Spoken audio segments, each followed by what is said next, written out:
Hi, welcome back. This is Rachel with the Book Mavens, and I decided to share my thoughts with you guys today about Colleen Hoover.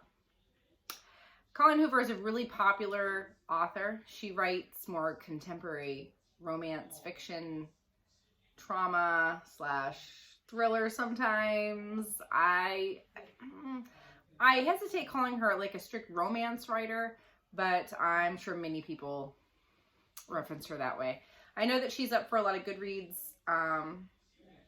awards. She's very, very popular. She's everywhere. You guys who have been following the channel know that I primarily just read fantasy and science fiction. Now I read a whole bunch of different things. I read high and low fantasy. I read combination books. That's all well and good. And I read some historical fiction. But Colleen Hoover was a new one for me. How this happened is an interesting story. I'm always having conversations with my students, as I teach high school level students, about what they're reading. I think literacy is a really important conversation to be having with kids. And so I always try to show, I almost knocked my tea over, to show an interest in what kids are reading and to make deals. So if I read this book that you're recommending, how about you read this book that I think is great? And it just helps spawn conversation and, build a rapport with the students and all that fun stuff. So I had some girls this year that we were talking about books, and I'd asked them what their favorite author was, and it was Colleen Hoover. And I said, really? I said, I don't know how I feel about Colleen Hoover, just with the things that I see discussed. She's kind of controversial. And they said, no, you need to give her a chance. If you read Colleen Hoover, then we'll read a book of your choice. And I said, oh, okay. And since they're high school age girls, I suggested to read A Court of Thorns and Roses, because they obviously have kind of like a romantic bend. And I don't think ACOTAR as being anything that's overly taxing. And it's not a very long book, just to see if they're interested in the genre. These girls have not read any fantasy, so it's a nice little introduction with some adult themes that obviously they're gravitating towards. So the first time we made this arrangement, it was for me to read Verity. So I read Verity and then discussed it with them. And then they said, maybe we should have chosen a different book for you, since Verity is kind of an offshoot and not really what she typically writes. We think you should read Ugly Love. So I read Ugly Love as well. So I'm going to be reflecting on Colleen Hoover as a writer, as well as discussing these two books, Verity and Ugly Love, and my thoughts about it, which are kind of all over the place. So if you have read Colleen Hoover, I am very interested to kind of see what you guys thought of her writing style, of the themes she uses, and just kind of like overall thoughts, I guess. Like I said, it was a difference in genres for me. It's been a while since I've done contemporary romance. So, okay, so let's start with Verity. Verity is a thriller, I guess. I don't want to do too many spoilers, but it's about this kind of lonely author who writes kind of obscure books that nobody really reads. And she had her mother just died, and she's kind of at loose ends. She's tremendously in debt, and she gets presented with this book deal to co-write the last couple of books in a really, really highly popular series by an author named Verity.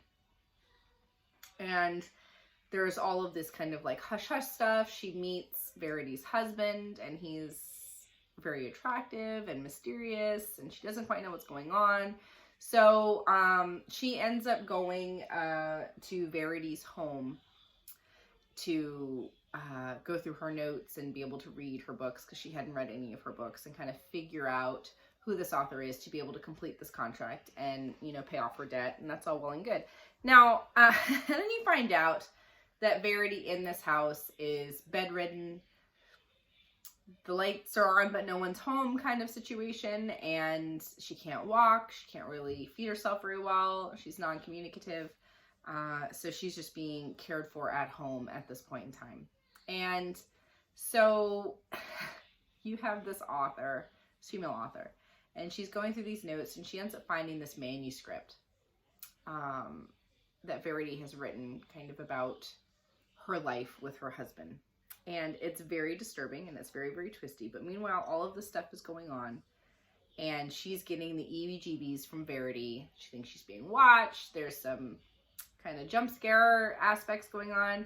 And they have a young son. There was a lot of tragedy in terms of what happened to Verity, as well as the twin daughters. They had older twin daughters who had, you know, something tragic had happened. And meanwhile, she's also getting to know the husband. And she is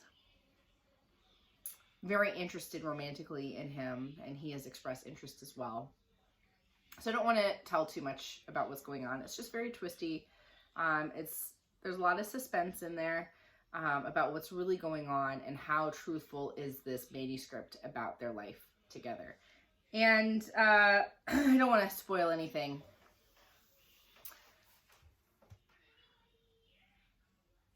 Okay. So Colleen Hoover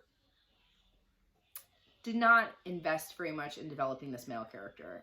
One of the things that I've noticed about her writing style with this one, as well as with Ugly Love, is she doesn't really make anybody, specifically the men, work very hard for the level of almost like obsessive love her female main characters have for them.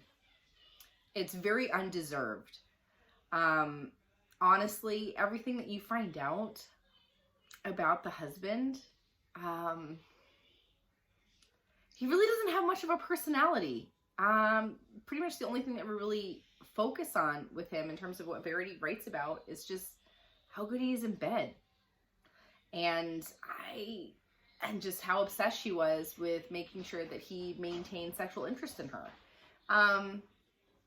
Which is really, really disturbing. And, you know, things that she sees as obstacles in the way of their love. And so this young author reading this is just very disturbed by this obsessive love. But she is also developing an obsessive love for the husband as well. I don't know what it is about this man.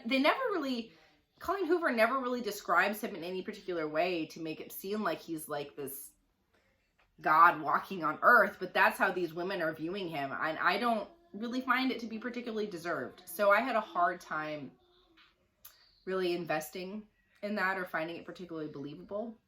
But another thing about it is that the behaviors of this husband, I mean, he's still married, his wife is still alive, and meanwhile they begin a romantic affair in this house, and his wife is in that house. I find that super gross. It's super gross. It's gross. It's gross. It's gross. Grody gross. Gross, gross. I don't like it. I end up finding these characters to be really unlikable. All of them. I think this author doing what she does, and in terms of the end, her actions in the end, there's so many red flags. Unhealthy relationships and just weirdness that would make me run as far away as I could. So I wasn't overly impressed with my experience with Verity. I think when I'm talking to my female students about their love for Colleen Hoover, that what I've realized is that they're not very intense reads. I mean, there's intense things that happen, but they're not like densely written books. I read Verity in a day. I read Ugly Love in a day. They're very, very quick. So I think for women who maybe aren't the most proficient of readers, that don't really read a lot, that they get sucked into these books and just like a rabbit hole, and they're very digestible. I get it. I understand why a 17-year-old girl would think that this was, I don't even think they think it's like masterful literature. I don't think anybody thinks it's masterful literature, but that they're enjoyable reads and that it sucks them in and they enjoy it, so they talk about it. I get it. And the fascination with that kind of like obsessive love and the sexual content in there, like I get it. I would have read those. Absolutely. I would have read all of these books when I was in high school. Absolutely. But I was also a proficient reader then, so I would have been reading other things. So some of these girls haven't read a real book in years that wasn't assigned to them by the school. So I'm thrilled that they're reading. It doesn't matter what they're reading. I'm just thrilled that they're reading it all. So I was happy about that. So when they said, well, Verity isn't exactly what she writes. She normally doesn't write like the suspense element read Ugly Love. That's my all-time favorite is what I heard. So I know that they're I told them I was going to make a booktube video about it. They're like, oh no.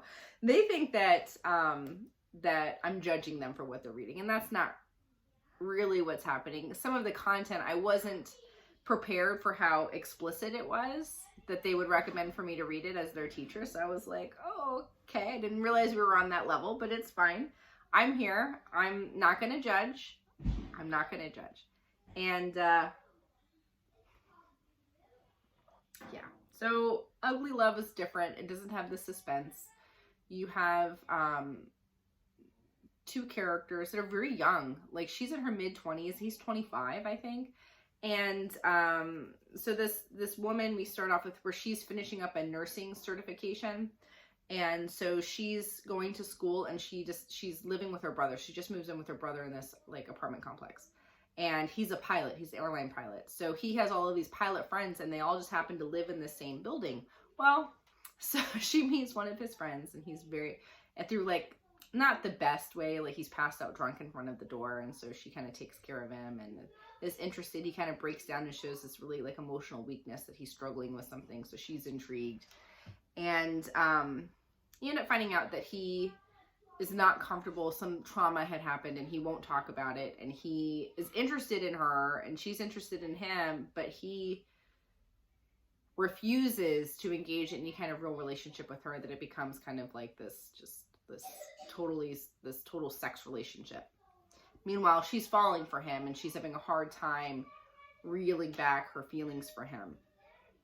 And he is struggling because he wants to care for her and doesn't know how to do it. And he kind of gaslights her a lot and pretends that he's not exhibiting feelings, but then she reads into things to a tremendous degree. There's all kinds of things. So you end up, you're reading like what's happening now, and then also looking back and tracking through this previous relationship he was in and these traumatic events that follow. And a lot of it has to do, he's in a relationship when he's in high school. He meets this girl and it's like insta love, and then it turns out that she's the daughter of this woman who is in a serious relationship, was in a long distance serious relationship with his father. So then it's like talking about like the potential of them becoming step siblings. You have to remember that these two kids are seniors in high school. Some of the kids said they feel creeped out by this idea of them being a brother-sister relationship. That didn't give me the EBGBs. This is not like Flowers in the Attic, if y'all are familiar with that. That should give you the incestuous EBGBs, not this. They're practically adults. They met before they knew any of that. It is what it is. That doesn't bother me. That's not overly shocking, and it doesn't feel gross. But my high school students, some of them are a little weirded out by that. But anyway, so you see this high school relationship develop that's very, very serious. They're making plans of staying together after college, and, you know, they're having sex, and sometimes with sex there's a consequence. And so you kind of see them working through this problem, and then something really traumatic happens. And he's kind of left at loose ends. And you find out that there's a lot of blame that happens between the two of them. They're so young. They're like 18, 19 at this time. And this girl just kind of leaves him, and there's no closure, and he's just been kind of punishing himself about this. And so you kind of see him on this journey, and you find out what's happened to him. But in terms of my overall impressions and what I thought about this book, once again, undeserved level of devotion. I didn't like the insta love with two high school kids. I don't like it. I didn't love it. I didn't appreciate just how I didn't appreciate how young they were, even in, besides the high school relationship, but this new relationship or pretend relationship or sex relationship that we're focused on, that she's like 22, 23, and he's 25. It doesn't feel believable that this level of trauma would go down this way. It would have been better to me had she aged up the characters to have had them in their late 30s, where they had some life, you know, lived. I mean, he had this trauma, but she had nothing. She had no real serious relationships before this. It just felt too much. that this would have been something, this guy, in terms of just running hot and cold with her all the time, that she would have been like, this is too much. I mean, like, I remember, you know, having kind of messy relationships in my 20s, but like, to waste that much time and to be that emotionally invested when you're literally getting zero back from somebody. And he does some really unsavory things. I mean, nothing like unforgivable, but just stuff that would have been a major turnoff for me, where I wouldn't have wanted to continue. I mean, I know these are fictional characters, but these are just my thoughts reading these books.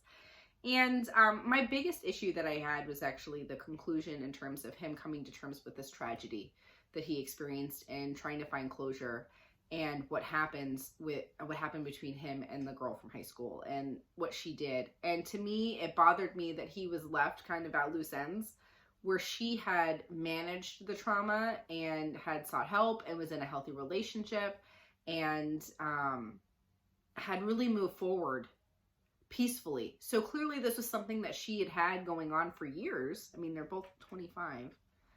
That she never reached out to him to absolve him of his guilt. That he shouldn't, I mean, everyone's going to feel some guilt based on the situation, but the level that she had against him and that she just left. I thought that was really cruel of her not to have resolved this, that she just decided to wait until he was ready, you know, to seek her out. I felt that that was a punishment that was undeserved for him. So I didn't like that about the story. That just didn't make any sense why she would be so cruel for somebody that she loved. And I come to terms and then kind of resolve that trauma, why she didn't reach out to him and have that conversation. I find that to be overly cruel and just not what I think somebody would have done had they genuinely cared about somebody. I just don't think that that made any sense. And so, you know, and it's fine. I mean, it has a happy ending, I guess. And like, it was a fine book. I just, once again, it's undeserved. The level of devotion, undeserved for men who do very little to nothing to deserve it. She leaves you, this is something I was talking about with my students, that she doesn't really build up her characters. There's not a lot of character development. You don't get a ton of background beyond like this specific trauma for this character. But like, even with Verity, you get no real background. Like, she kind of drops you in where it's like expected that you would know things about these characters that she doesn't tell you. And so just no emotional investment. And to be honest, the characters in the Verity book, I thought they were all trash. I didn't care about what happened to any of them. I didn't care. I mean, they all could have jumped off a cliff. That's how little I like the characters in Verity. So for me, I pair that with like a book. Like, I always like to root for somebody. I always like to feel like there's something redeemable about somebody, even like a morally gray character, that they're doing something that I can root for. These people were just so incredibly selfish that I didn't care. I didn't care about them having a happy ending. I didn't care if they ended up together or separate or dead. I didn't care.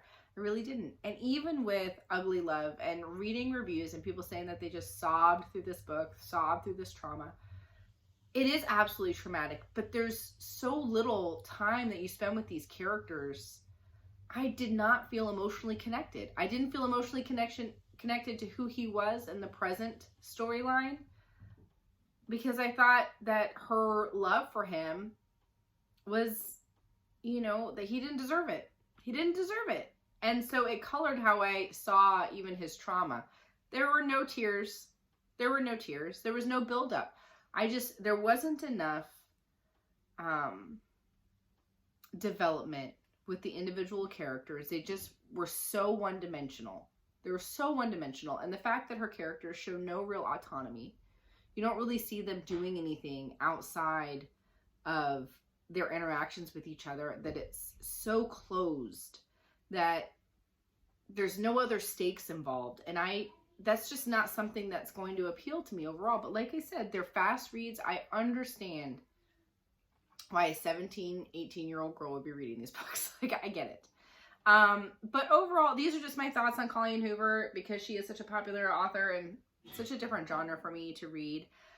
I will say I'm happy that I went down that path for a couple of books just to have an understanding, to be able to participate in conversations and be able to understand the type of books that she writes and her writing style. I feel like I can participate in those conversations now. And I mean, I had some opinions, I had some thoughts, but I try to avoid sharing those with people when I haven't read the books. Like, that feels undeserved.